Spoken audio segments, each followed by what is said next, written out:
Good evening and welcome to the City of Pasco Council special meeting this Monday, January 23rd, 2025. The City Council thanks you for being a part of our city government. At special meetings, Council takes formal action on specific items, and then during workshops, which one will occur after the conclusion of our special meeting, we only discuss issues with no formal action taken. Agenda packets are available, as always, on the City of Pasco's website at www.pasco-wa.gov/agenda for those present on that same table with the little blue agenda arrow. This meeting is being televised on PSC-TV channel 191 in Spectrum in both Pasco and in Richland. It's streamed on the city's Facebook page, its website, its YouTube channel, and via Microsoft Teams. This and all prior council meetings are available on the city's website. For any of those who want to submit their comments or ask questions, they can do so by contacting the city manager, the city clerk, or by using the Ask Pasco app. Public comment will be available after our executive session in this meeting, and then the same rules apply as with all prior workshops of the 2 minutes comment limitation. We'll get to that though in time. With that, Ms. Clerk.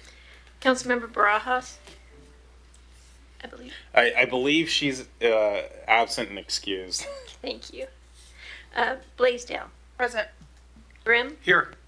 Harpster. Present. Perales. He is en route. Okay, thank you. Mayor Pro Tem Milne. Same. Okay, and Mayor Serrano. I am present. Thank you. Well, if you'll all join me in the Pledge of Allegiance. I pledge allegiance to the flag of the United States of America and to the republic for which it stands, one nation, under God, indivisible, with liberty and justice for all. Thank you. That moves us along to item number 4, which is our executive session. We have a couple of issues that we're going to discuss. The item is to evaluate qualifications of an applicant for public employment under Revised Code of Washington, RCW 42.30.110, subsection 1, subsection G. Second item is to consider site selection or acquisition of real estate purchase or lease if likelihood that disclosure would increase price per RCW 42.30.110, subsection 1, subsection B. We've got these action items listed for 50 minutes. For the first 15 minutes, it's going to be council alone. At that point, or shortly thereafter, we will bring in the city manager, the city attorney, and our consultant for the application, for the applicant qualifications. So with that, we're going to go back to our executive session. And Ms. Clerk will get you the time that our other 2 council members arrive. Pardon? I can make sure that we get you the time. Okay? Yes, sir. Mr. Mayor, could you oblige me for 2 minutes for the first 2 minutes of the session, just so I can make council aware of some things related to that? Okay, so we'll bring the city attorney in for the first couple minutes and slide you out, and then we'll bring you right back. Absolutely. All right, with that, we are going to executive session. Thank you. Thanks, everybody, for joining us for this special meeting. It is 6:55. We're now out of executive session, which rolls us into the rest of our meeting. Give me 1 second. Oops. Okay.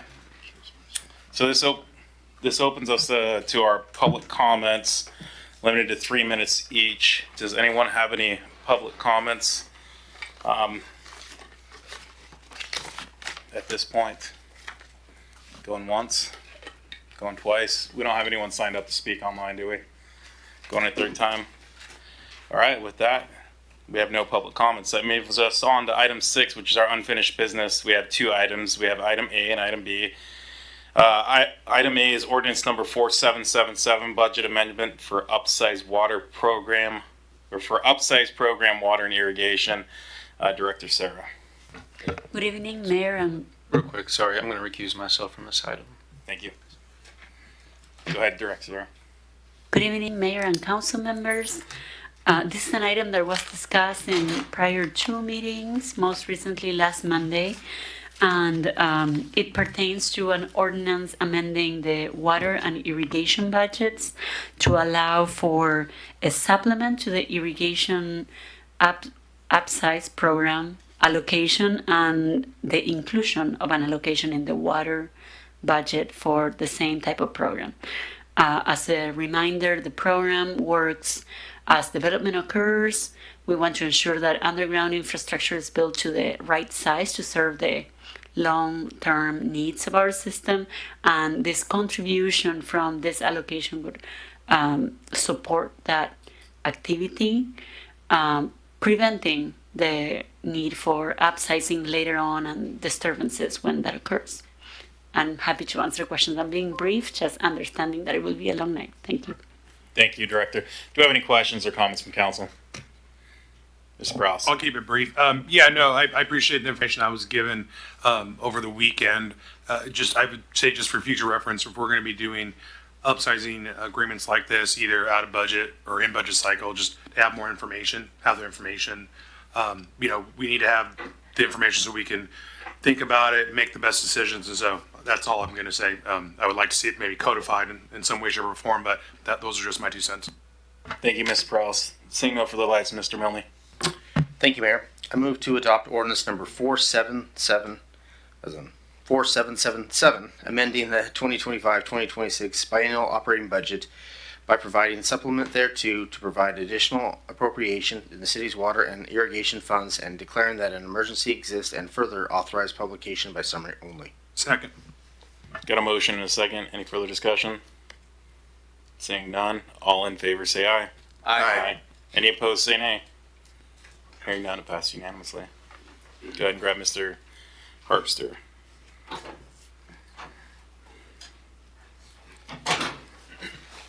Moves us along to item B, which is resolution number 4619 and ordinance number 4778, authorizing the interim city manager to execute the purchase and sale agreement to purchase parcel number 1153-50010 and amending the 2025 to 2026 capital projects budget. We got you, Director, Deputy City Manager Sigdahl. Thank you, Mr. Mayor and Evening Council. This is an approximately 3.9 acres of property that would be a future site for Harris Road overpass, Road 108 overpass. It's a project that has been in our plans, capital plans for a long time.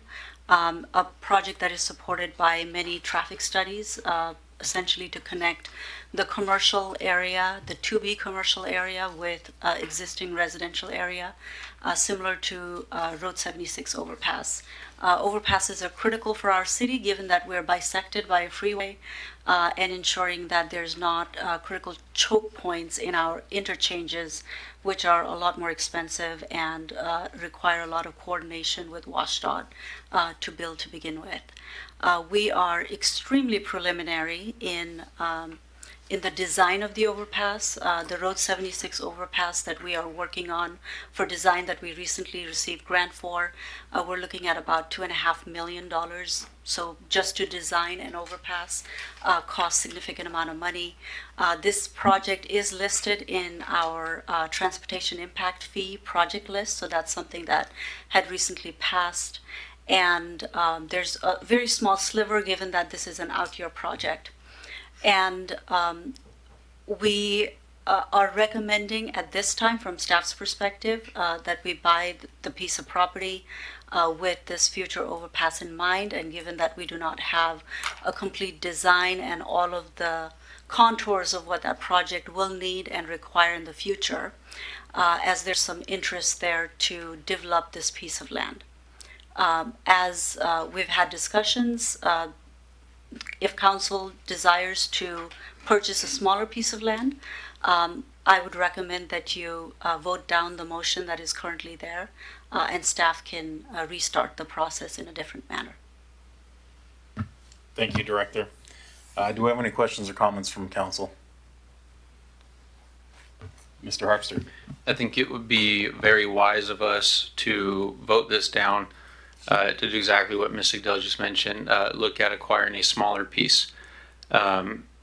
Staff said themselves in the staff report, we are extremely preliminary, and I think it would be foolish to spend almost $1.4 million on what may or could happen My recommendation would be to staff that we purchase a much smaller portion, around 30,000 square feet or so. Looking at the preliminary designs, where we need approximately 10,000 square feet, so around 30,000 gives 3 times the space we need, which should allow flexibility for design as well as flexibility for eventual construction. And I'd also recommend that the seller, if still interested, be responsible for doing that. It shouldn't be up to the city or city staff to complete a short plat or some kind of parcel segregation. So those are some of my thoughts. Thanks. Thank you, Mr. Harpster. Any further comments? Seeing none, Mr. Milne, can we get a motion? Thank you, Mayor. I move to approve resolution number 4619, ratifying the purchase and sale agreement with Gage Properties LLC for purchase of parcel number 115350010. Second. Got a motion and a second. I think this one, given we're already at 6 instead of 7, let's do a voice vote here.